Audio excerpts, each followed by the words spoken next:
Innovation and open-minded. That's my favorite. Why? Because it catches so many people out. We are innovative and open-minded. So many people, actually, a couple of things. When people think about courage, just going back to the courage one, the big mistake that we get when people join us on our academy, I mean, John and Mia know this, we have a roadmap call. Your coach will have a roadmap call, and on that roadmap, they may explore, if it's for the final interview, where you are at the moment.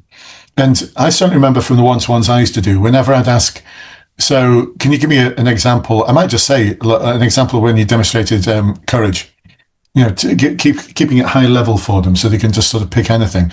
Often people would give an answer which was about how they've demonstrated physical courage.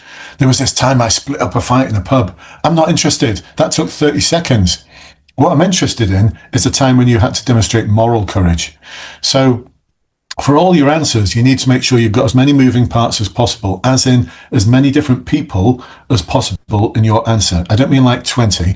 What I mean is, like, if you've got 2 or 3 people involved in your answer, then you've got a much better answer than if it's all about you. All right, innovative and open-minded. I think this is a really interesting one because, again, people often make the mistake of thinking they want to hear about a time when I was innovative. Listen, you're not Richard Branson. You're not Dyson. You're not Elon Musk. They do innovation. What this one is really about is like looking for new ways of doing things. It doesn't have to be particularly innovative. It doesn't have to be a new idea, because I think when people think about innovation, they think it's got to be something new. No, you're just looking for other people as role models who are doing things in a certain way that you think is going to be particularly helpful.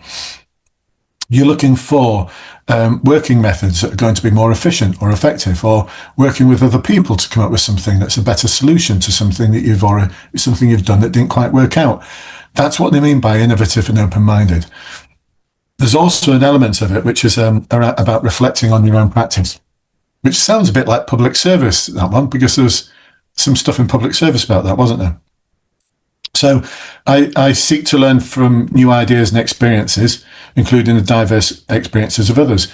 Can you tell me about a time when you've introduced a new idea or a new way of doing things, right? I share suggestions with colleagues, improving existing work methods. So can you tell me about a time when you've been influential in improving the way things have been done, either in a volunteering role or at work? I reflect on my experience in different situations and act on the learning this provides. Doesn't that sound a bit like one of the ones we had from public service? Can I just wind back a little bit? Like, Natalie, you didn't know I was going to do this, did you? But let's go back to public service again. Reflect on and understand our own strengths and areas for development. That's in public service. I reflect on my experience of different situations and act on the learning this provides. That's from innovative and open-minded.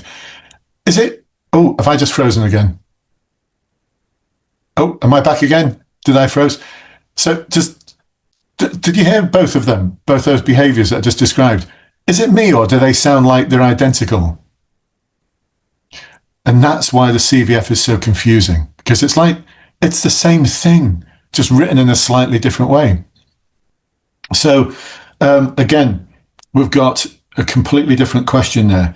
I adapt flexibly to change as the need arises, encouraging other people to do the same.